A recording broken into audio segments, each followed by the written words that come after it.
Stockton ਤੋਂ ਅਗਲੀ ਖਬਰ ਆ ਰਹੀ ਹੈ ਸੀਰੀਅਲ ਕਿਲਰ ਦੇ ਨਾਲ ਜਿਹੜੀ ਉਹ ਸੰਬੰਧਿਤ ਇਸ ਸੀਰੀਅਲ ਕਿਲਰ ਨੇ ਵੀ ਡਰ ਜਿਹੜਾ ਆ ਇਸ ਟਾਈਮ ਲੋਕਾਂ ਦੇ ਮਨ ਦੇ ਵਿੱਚ ਬਿਠਾਇਆ ਆ।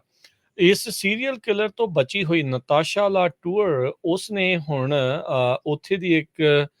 ਲੋਕਲ ਅਖਬਾਰ ਦੇ ਨਾਲ ਗੱਲਬਾਤ ਕਰਦੇ ਹੋਏ ਇਹ ਦਾਅਵਾ ਕੀਤਾ ਆ, ਕਹਿੰਦੀ ਵੀ ਜਦ ਮੈਂ ਇਸ ਤੋਂ ਬਚੀ ਸੀ ਮੈਂ ਪੁਲਿਸ ਦੇ ਕੋਲ ਗਈ, ਪਰ ਪੁਲਿਸ ਨੇ ਮੇਰੀ ਇਸ ਕਲੇਮ ਨੂੰ ਜਿਹੜਾ ਆ ਉਹ ਆਈ ਗਈ ਜਿਹੜੇ ਉਹ ਕਰ ਦਿੱਤਾ, ਮਜ਼ਾਕ ਦੇ ਵਿੱਚ ਹੀ ਇੱਕ ਹਿਸਾਬ ਦੇ ਨਾਲ ਲਿਆ, ਸੀਰੀਅਸ ਉਹਨਾਂ ਨੇ ਸੋਚਿਆ ਹੀ ਨਹੀਂ। ਕਹਿੰਦੀ 16 ਅਪ੍ਰੈਲ 2021 ਨੂੰ ਮੈਂ ਮਰਨੋਂ ਜਿਹੜੀ ਉਹ ਬਚੀ ਸੀਗੀ। 209 ਟਾਈਮਸ ਦੇ ਨਾਲ ਇੰਟਰਵਿਊ ਦੇ ਦੌਰਾਨ ਨਤਾਸ਼ਾ ਲਾਟੂਰ ਨੇ ਜਿਹੜਾ ਉਹ ਦੱਸਿਆ, ਕਹਿੰਦੀ ਮੈਂ ਟੈਂਟ 'ਚ ਰਹਿੰਦੀ ਸੀ ਸਟਾਕਟਨ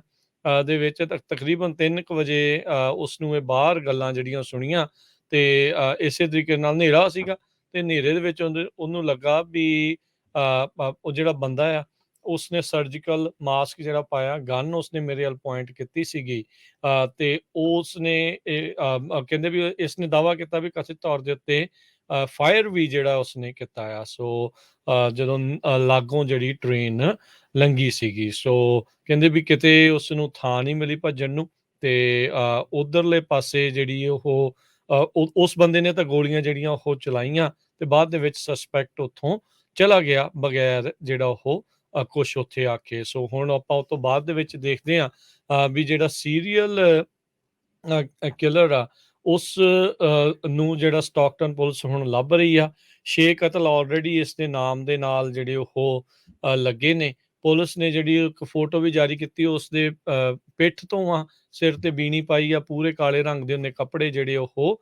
ਪਾਏ ਹੈਗੇ ਆ। ਸੋ ਹੁਣ ਬੀਬੀ ਇਹ ਦਾਅਵਾ ਕਰ ਰਹੀ ਆ ਵੀ ਅਪ੍ਰੈਲ 2021 ਦੇ ਵਿੱਚ ਇਸੇ ਤਰ੍ਹਾਂ ਦੇ ਹੀ ਬੰਦੇ ਨੇ ਮੇਰੇ ਉੱਤੇ ਹਮਲਾ ਜਿਹੜਾ ਆ ਉਹ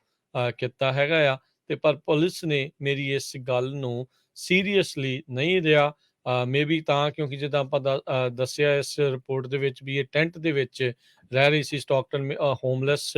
ਸੀਗੀ, ਮੇਬੀ ਤਾਂ ਨਹੀਂ ਜਿਹੜਾ ਉਹ ਕੀਤਾ। ਸੋ ਹੁਣ ਤੱਕ 6 ਜਾਣਿਆਂ ਦਾ ਜਿਹੜਾ ਇਹ ਕਾਤਲ ਆ ਉਹ ਬਣ ਚੁੱਕਾ ਆ ਤੇ ਇਹਦੇ ਕਰਕੇ ਜ਼ਰੂਰ ਲੋਕਾਂ ਦੇ ਮਨਾਂ ਦੇ ਵਿੱਚ, ਖਾਸ ਕਰਕੇ ਸਟਾਕਟਨ ਦੇ ਵਿੱਚ ਜ਼ਰੂਰ ਡਰ ਫੈਲਿਆ ਹੋਇਆ ਹੈ। ਸਟਾਕਟਨ ਤੋਂ ਅਗਲੀ ਖਬਰ ਆ ਰਹੀ ਹੈ ਸੀਰੀਅਲ ਕਿਲਰ ਦੇ ਨਾਲ ਜਿਹੜੀ ਉਹ ਸੰਬੰਧਿਤ ਇਸ ਸੀਰੀਅਲ ਕਿਲਰ ਨੇ ਵੀ ਡਰ ਜਿਹੜਾ ਆ ਇਸ ਟਾਈਮ ਲੋਕਾਂ ਦੇ ਮਨ ਦੇ ਵਿੱਚ ਬਿਠਾਇਆ ਆ।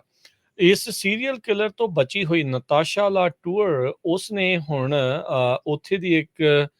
ਲੋਕਲ ਅਖਬਾਰ ਦੇ ਨਾਲ ਗੱਲਬਾਤ ਕਰਦੇ ਹੋਏ ਇਹ ਦਾਅਵਾ ਕੀਤਾ ਆ, ਕਹਿੰਦੀ ਵੀ ਜਦ ਮੈਂ ਇਸ ਤੋਂ ਬਚੀ ਸੀ ਮੈਂ ਪੁਲਿਸ ਦੇ ਕੋਲ ਗਈ, ਪਰ ਪੁਲਿਸ ਨੇ ਮੇਰੀ ਇਸ ਕਲੇਮ ਨੂੰ ਜਿਹੜਾ ਆ ਉਹ ਆਈ ਗਈ ਜਿਹੜੇ ਉਹ ਕਰ ਦਿੱਤਾ, ਮਜ਼ਾਕ ਦੇ ਵਿੱਚ ਹੀ ਇੱਕ ਹਿਸਾਬ ਦੇ ਨਾਲ ਲਿਆ, ਸੀਰੀਅਸ ਉਹਨਾਂ ਨੇ ਸੋਚਿਆ ਹੀ ਨਹੀਂ। ਕਹਿੰਦੀ 16 ਅਪ੍ਰੈਲ 2021 ਨੂੰ ਮੈਂ ਮਰਨੋਂ ਜਿਹੜੀ ਉਹ ਬਚੀ ਸੀਗੀ। 209 ਟਾਈਮਸ ਦੇ ਨਾਲ ਇੰਟਰਵਿਊ ਦੇ ਦੌਰਾਨ ਨਤਾਸ਼ਾ ਲਾਟੂਰ ਨੇ ਜਿਹੜਾ ਉਹ ਦੱਸਿਆ, ਕਹਿੰਦੀ ਮੈਂ ਟੈਂਟ 'ਚ ਰਹਿੰਦੀ ਸੀ ਸਟਾਕਟਨ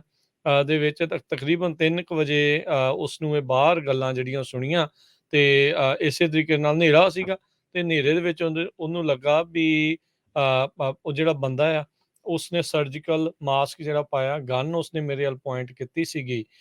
ਤੇ ਉਸਨੇ ਕਹਿੰਦੇ ਵੀ ਇਸਨੇ ਦਾਅਵਾ ਕੀਤਾ ਵੀ ਕਥਿਤ ਤੌਰ ਦੇ ਉੱਤੇ ਫਾਇਰ ਵੀ ਜਿਹੜਾ ਉਸਨੇ ਕੀਤਾ ਆ। ਸੋ ਜਦੋਂ ਲਾਗੋਂ ਜਿਹੜੀ ਟ੍ਰੇਨ ਲੰਘੀ ਸੀਗੀ, ਸੋ ਕਹਿੰਦੇ ਵੀ ਕਿਤੇ ਉਸ ਨੂੰ ਥਾਂ ਨਹੀਂ ਮਿਲੀ ਭੱਜਣ ਨੂੰ ਤੇ ਉਧਰਲੇ ਪਾਸੇ ਜਿਹੜੀ ਉਹ ਉਸ ਬੰਦੇ ਨੇ ਤਾਂ ਗੋਲੀਆਂ ਜਿਹੜੀਆਂ ਉਹ ਚਲਾਈਆਂ ਤੇ ਬਾਅਦ ਦੇ ਵਿੱਚ ਸਸਪੈਕਟ ਉੱਥੋਂ ਚਲਾ ਗਿਆ ਬਗੈਰ ਜਿਹੜਾ ਉਹ ਕੁਛ ਉੱਥੇ ਆ ਕੇ। ਸੋ ਹੁਣ ਆਪਾਂ ਉਹ ਤੋਂ ਬਾਅਦ ਦੇ ਵਿੱਚ ਦੇਖਦੇ ਹਾਂ ਵੀ ਜਿਹੜਾ ਸੀਰੀਅਲ ਕਿਲਰ ਆ ਉਸ ਨੂੰ ਜਿਹੜਾ ਸਟਾਕਟਨ ਪੁਲਿਸ ਹੁਣ ਲੱਭ ਰਹੀ ਆ। 6 ਕਤਲ ਆਲਰੇਡੀ ਇਸ ਦੇ ਨਾਮ ਦੇ ਨਾਲ ਜਿਹੜੇ ਉਹ ਲੱਗੇ ਨੇ। ਪੁਲਿਸ ਨੇ ਜਿਹੜੀ ਇੱਕ ਫੋਟੋ ਵੀ ਜਾਰੀ ਕੀਤੀ, ਉਸ ਦੇ ਪਿੱਠ ਤੋਂ ਆ, ਸਿਰ ਤੇ ਬੀਣੀ ਪਾਈ ਆ, ਪੂਰੇ ਕਾਲੇ ਰੰਗ ਦੇ ਉਹਨੇ ਕੱਪੜੇ ਜਿਹੜੇ ਉਹ ਪਾਏ ਹੈਗੇ ਆ। ਸੋ ਹੁਣ ਬੀਬੀ ਇਹ ਦਾਅਵਾ ਕਰ ਰਹੀ ਆ ਵੀ ਅਪ੍ਰੈਲ 2021 ਦੇ ਵਿੱਚ ਇਸੇ ਤਰ੍ਹਾਂ ਦੇ ਹੀ ਬੰਦੇ ਨੇ ਮੇਰੇ ਉੱਤੇ ਹਮਲਾ ਜਿਹੜਾ ਆ ਉਹ ਕੀਤਾ ਹੈਗਾ ਆ ਤੇ ਪਰ ਪੁਲਿਸ ਨੇ ਮੇਰੀ ਇਸ ਗੱਲ ਨੂੰ ਸੀਰੀਅਸਲੀ ਨਹੀਂ ਲਿਆ। ਮੇਬੀ ਤਾਂ ਕਿਉਂਕਿ ਜਿੱਦਾਂ ਆਪਾਂ ਦੱਸਿਆ ਇਸ ਰਿਪੋਰਟ ਦੇ ਵਿੱਚ ਵੀ ਇਹ ਟੈਂਟ ਦੇ ਵਿੱਚ ਰਹਿ ਰਹੀ ਸੀ, ਸਟਾਕਟਨ ਹੋਮਲੈਸ ਸੀਗੀ, ਮੇਬੀ ਤਾਂ ਨਹੀਂ ਜਿਹੜਾ ਉਹ ਕੀਤਾ। ਸੋ ਹੁਣ ਤੱਕ 6 ਜਾਣਿਆਂ ਦਾ ਜਿਹੜਾ ਇਹ ਕਾਤਲ ਆ ਉਹ ਬਣ ਚੁੱਕਾ ਆ ਤੇ ਇਹਦੇ ਕਰਕੇ ਜ਼ਰੂਰ ਲੋਕਾਂ ਦੇ ਮਨਾਂ ਦੇ ਵਿੱਚ, ਖਾਸ ਕਰਕੇ ਸਟਾਕਟਨ ਦੇ ਵਿੱਚ ਜ਼ਰੂਰ ਡਰ ਫੈਲਿਆ ਹੋਇਆ ਹੈ।